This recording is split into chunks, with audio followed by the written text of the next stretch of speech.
I am PP Srivastava, an advocate registered with Bar Council of Maharashtra and Goa, and also at Bar Association, Thane District Court.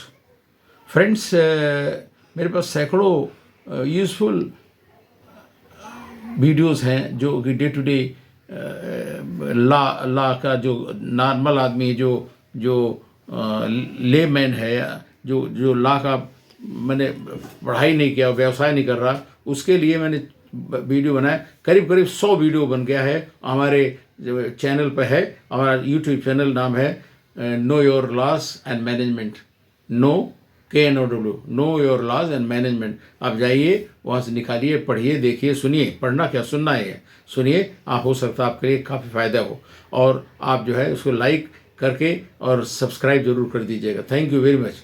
अभी हम बात कर रहे हैं brick. पहले brick था, BRIC. तो ब्रिक मतलब होगा ब्राज़ील मालूम है, बहुत बड़ा देश है अमेरिका के बाजू में.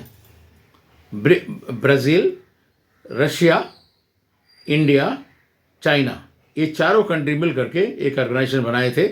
और ऑर्गेनाइजेशन जो बना था ये काफ़ी अच्छी तरह से, उनका उद्देश्य था कि ये वर्ल्ड में, संसार में फास्टेस्ट ग्रोइंग इकोनॉमी हो गए और इमर्जिंग इकोनॉमी माना जाने लगा. और ये जो है परेशान भी हो गए थे डॉलर से. एक बिजनेस करने के लिए डॉलर, हर चीज़ में डॉलर का महत्व है ही नहीं. तो इसलिए ये चारों जो है मिल करके ऑर्गेनाइजेशन बनाए और बोले कि भाई हम लोग आपस में अपने करेंसी में बिजनेस करेंगे, कोई करेंसी रहे न रहे. जैसे हम जब वहाँ जाते हैं, रशिया से खरीदते हैं चीज़, तो हम रूबल में पे करते हैं, डिफेंस आइटम या पेट्रोलियम, और वो हमको हमारे वहाँ से कुछ इंपोर्ट करते हैं तो वो रुपीज़ में पे करते हैं. तो इस तरह से ऑलरेडी जो अमेरिका का डॉलर है डामाडोल होने लगा. अब 2011 में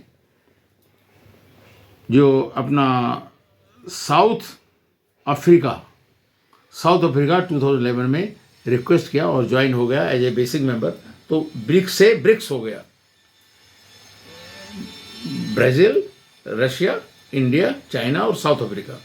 तब ब्रिक्स ग्रुप ऑफ नेशंस हो गया. और उसका भी ऑब्जेक्टिव यही है कि ये फास्टेस्ट ग्रोइंग इकोनॉमी और फास्टेस्ट इमर्जिंग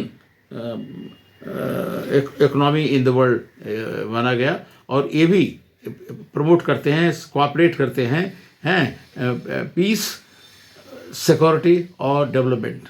ये सब कोई आपस में इंटरकनेक्टेड ये लोग अपन कोशिश करते हैं, डेवलप करते हैं और ये देते रहते हैं सहारा एक दूसरे को. और preference for import export, preference for एक दूसरे का जहाँ पर पूरक का ज़रूरत पड़ता है, जहाँ टेक्निकल आवश्यकता है, टेक्नोलॉजी देने की आवश्यकता होती है, जो भी ज़रूरत पड़ता है एक दूसरे को, बहुत क्लोज कोऑपरेशन में रहते हैं ब्रिक्स देश.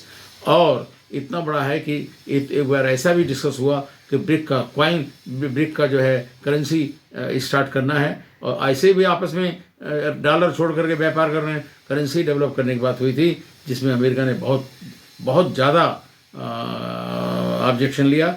और अभी इस साल तो थ्रेटन कर रहा था कि 100-150% कुछ भी बोलते हैं ट्रंप, कि हम ब्रिक देशों पर, 5 देशों पर हम लगा देंगे ये अपना टैरिफ, जिससे कि इन लोग का जो है हतोत्साहित करने के लिए और डिस्करेज करने के लिए ब्रिक नेशंस को कि ऐसा कुछ न करें जिससे डॉलर अंडरमाइन हो जाए वर्ल्ड में. हैं तो इस तरह से बहुत ही स्ट्रॉन्ग कंट्रीज़ हैं सब 5 कंट्री. बहुत ही इमर्जिंग इकोनॉमी है और बहुत सारा इनके पास पावर है इस तरह का. और बड़ी बड़ी चाइना, इंडिया, रशिया, बहुत बड़ी बड़ी फौज हैं, बहुत बड़ी बड़ी जैसे कि 14 लाख का फौज है हमारे पास इंडिया में है. 5 लाख जो है वो BSF और ये जो है टेरिटोरियल आर्मी जैसे जो है CISF और बहुत 4-5 जो ऑर्गेनाइजेशन है जो फर्स्ट लाइन ऑफ डिफेंस है बॉर्डर पर. तो 5 वो और 14 ये 19-20 लाख फौज है इंडिया के पास.